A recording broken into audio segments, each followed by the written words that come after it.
I studied abroad in Japan, and when I went there, it struck me as a very extraordinary country. It's very safe. You don't feel like generally you don't see crime. There's no mentions of crime at all. And I was like, what the hell? What's wrong with this country? Why? Okay, but and then I found more about Japan, and it's a country where Japanese prosecuting the conviction rate of 99.9%. It's like out of 1,000, one person can avoid convictions. Like if they charge you, and you're done. Yeah. And also in Japan, crime rates are very low. And how low? Let me show you. And so my presentations will show you why the conviction rate are so high and why the crime rate is so low. So the numbers. Okay, but before I start with the numbers, can someone just name a countries that you think that have very low crime rates? Any countries? Use. Denmark. Denmark. Okay, let's see. Okay, so intentional homicides, and where's Denmark here? You see Denmark? No. Okay, so choose any of these countries. No. And I mean, it will be very fun to see the difference. But okay, so Iceland, Switzerland, Germany. Okay, well, let's stick with Norway. It's Scandinavian, so there's no really said.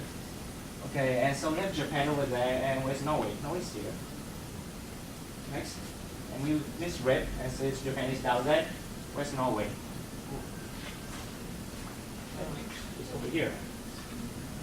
This burglary, Japan is still one of the lowest, and Norway is here. So we see, compared to other countries, Japan's crime rate is low in almost every major category, and it's low. And it's quite surely for a very big countries like Japan with a population of over 100 million people. And it's not only low, but it's consistently low over the years. So this is Japan over here. United States is way over up here. And then in here, it's still low. And you see it's quite constant, and every decreasing. But the point is that Japan's crime rate is very low, and it's been very consistent. And so I will explain why Japan crime rate is kind of low like that. But before that, I will want to explain the conviction rate, why it's so high. And Japanese justice system has a juries, because of the three reasons: judicial characteristic, the prosecutorial branch, and the Japanese police force. And that's also Japanese society and culture. So they cut a lot of pictures because I had to cut my presentation shorter.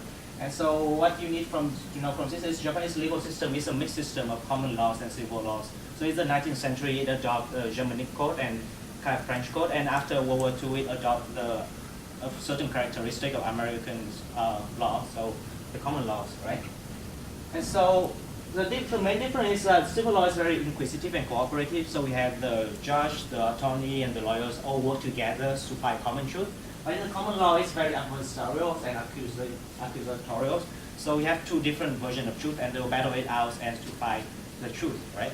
And so this is because of that, you have a mixture that different branch of the judicial and of the justice systems adhere to different characteristics. So the defense and the judge adhere more to civil law, so they are very, very cooperative. But the prosecutors largely adhere to common law tradition, so they have huge power because they are accusatorial and combative, I guess. And so the prosecutors, first in Japan, there's little crime. I have already showed you that. And little crimes means that there's, for every prosecutors in Japan, they have very light caseload, so they don't have a lot of case compared to the US. And there's no juries in Japan. There's no juries means that there's nothing that is unexpected. So the prosecutors can expect what kind of result they can get out of the judge, what kind of charge going to be made, and so that they can almost prepare for anything before even the case has already started. And also, Japanese prosecutors are insulated from public and political pressures, and they are empowered by Japanese laws. So they are not elected, that's why they intervene to public and political process. They are free to consider full options of jurisprudence. They can concentrate on judicial process instead of focusing on policies that is good politically but not good judicially. And they have a high degree of consistency across office and time. So example, in the US, if you have different kind of general attorney go up and they have different kind of policies, right? And they don't have the same consistency across different public officers.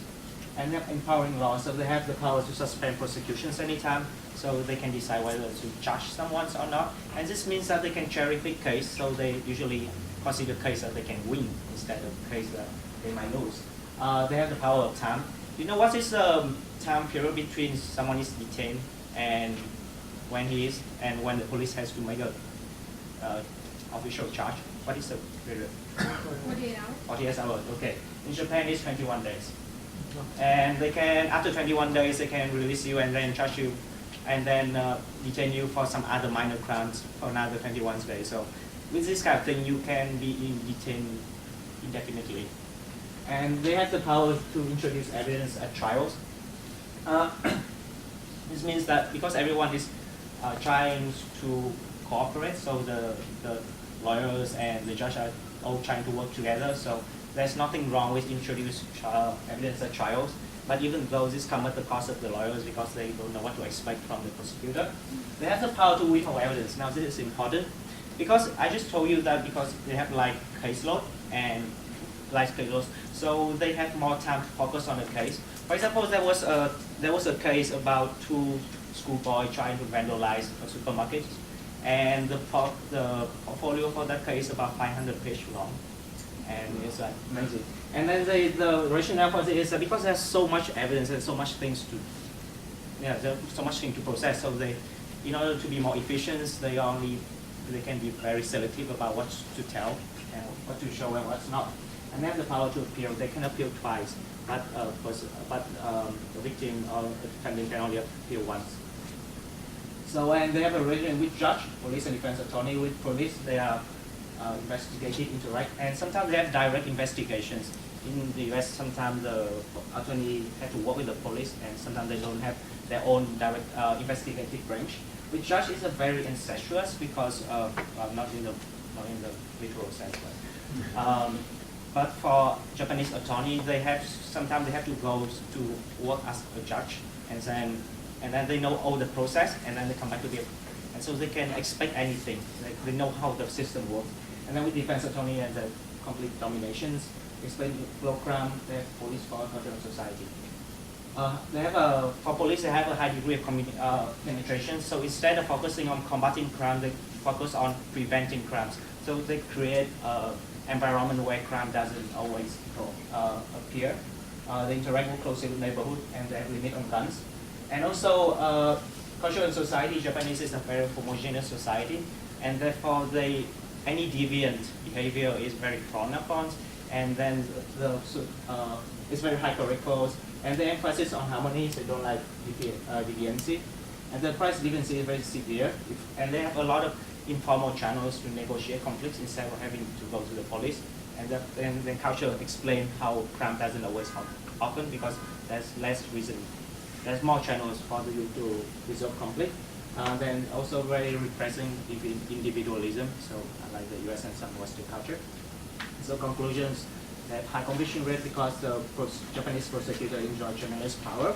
The law do not protect accused sufficiently. Low crime is because of high community penetrations, cultural emphasis on harmony, and social structure of hierarchy and group orientations. And okay, I'm good. Okay, thank you.